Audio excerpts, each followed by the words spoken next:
E aí, pessoal, beleza? Então, tô gravando 2 aulas hoje pra gente encerrar essa parte de operações, né? Essa aqui é a última operação que nós vamos ver. E a partir dessa aula agora, nós só vamos aplicar tudo dentro de uma continha só, digamos assim, né? E resolver tudo de uma vez. A gente vê que tem uma ordem, né? A gente já sabe isso. Vocês provavelmente já viram. Mas enfim, né? Não vamos adiantar os assuntos. Essa parte que eu estava falando é sobre expressões numéricas, mas vamos falar da última operação que nos cabe, que é a radiciação, né? A radiciação a gente já sabe resolver com os números naturais. Agora nós vamos acrescentar os inteiros, tá? Por exemplo, aliás, eu acho que vocês não viram ainda a radiciação, porque não poderia ver porque não tinha os inteiros, né? Mas enfim, vamos lá. Vamos aprender, né? O que é a radiciação? Primeiramente, o que representa a radiciação, né? A radiciação é representada por esse sinalzinho aqui, tá? E nós vamos focar principalmente na raiz quadrada, é quando tem um 2 aqui, ou esse 2 fica subentendido. As outras raízes, o número vem sempre evidenciado para dizer que é ela, mas a raiz quadrada não precisa. Por exemplo, nós temos a raiz cúbica, a raiz quarta, enfim, né? Quanto eu quiser colocar, porque isso aqui vai representar como se fosse uma potência, já que a radiciação é o inverso da potenciação, adianto já para vocês, né? Então, a raiz quadrada de 4. Então, eu quero um número que elevado a esse aqui vai dar esse. Então, vai ter que ser um x elevado ao quadrado para ser igual a 4. Qual é o número que elevado ao quadrado é igual a 4? Qual o número que, quando eu multiplico por ele mesmo, 2 vezes, né? Ele vezes ele mesmo, que dá 4. O 2, né? Então, a raiz quadrada de 4 é 2, porque 2 ao quadrado é 4. Certo? Então, é mais ou menos assim. Só que a gente viu na aula anterior, agora não foi? Que se eu tenho 2 ao quadrado, isso aqui é 4. Mas se eu tenho menos 2 ao quadrado, isso aqui é quanto? É um número negativo, tá tendo um expoente, né? E o expoente é par. O que acontece? Ele fica positivo no final das contas. Então, mais 4.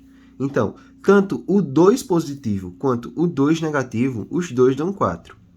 Então, minha resposta não é só o 2, porque eu tenho duas respostas, né? A gente consegue ver que tem duas respostas. Uma, duas. Então, minha resposta é o mais 2 é uma resposta, porque mais 2 ao quadrado é 4. E o menos 2 também é uma resposta. Então, a raiz quadrada sempre vai dar duas respostas a gente. A resposta positiva e a resposta negativa.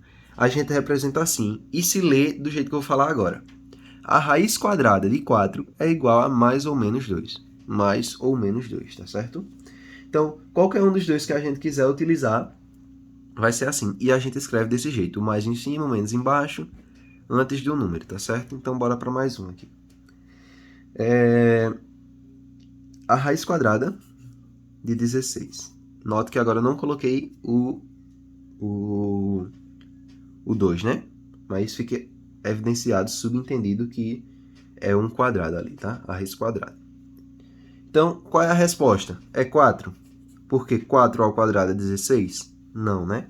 Porque eu sei que mais 4 ao quadrado é 16 e eu sei que menos 4 ao quadrado também é 16. Então, fica bem simples de a gente resolver, né?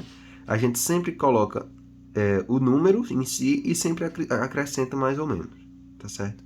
Então, a raiz quadrada de 16 é mais ou menos 4.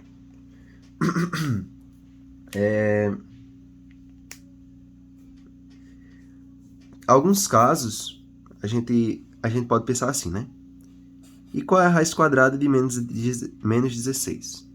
Bem, isso aqui a gente ainda não consegue resolver, tá? Isso aqui tem sim uma resposta, mas ela é bem complicada. Acrescenta mais um conjunto de números, né? Que é o conjunto dos números complexos. e a gente ainda não viu eles. Então, isso aqui vai ficar por fora. Por que não pode? Esse menos aqui quebra tudo, ó. Porque sempre que eu for expor o número ao quadrado, ele nunca vai dar negativo. Então, ou mais 4 ou menos 4 vai dar 16 positivo, não dá o 16 negativo. Então, qualquer número elevado ao quadrado nunca vai dar um número negativo. Então, não existe a raiz quadrada de um número negativo, tá certo?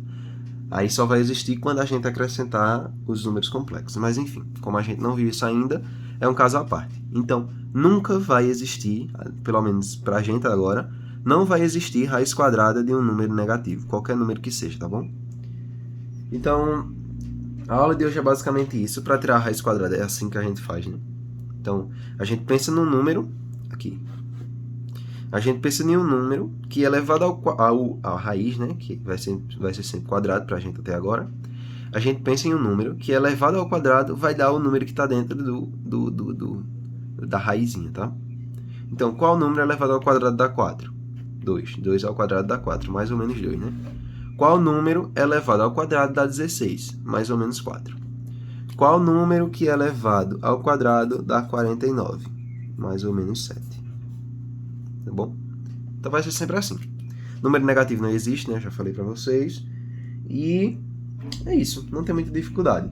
A gente aprendendo potenciação, a gente resolve a radiciação bem simples, tá bom? Então é isso, pessoal. Espero que vocês tenham gostado. E é isso. Agora, a próxima aula da gente provavelmente já vai ser com o plano cartesiano, tá? Então, é isso. A não ser que eu sinta muita dificuldade na parte de vocês, aí eu volto para isso aqui. Mas eu creio que não vai ser, porque é bem simples. E é isso. Bora parar de conversar um pouco, né? Vamos agir. Valeu, pessoal. Até a próxima.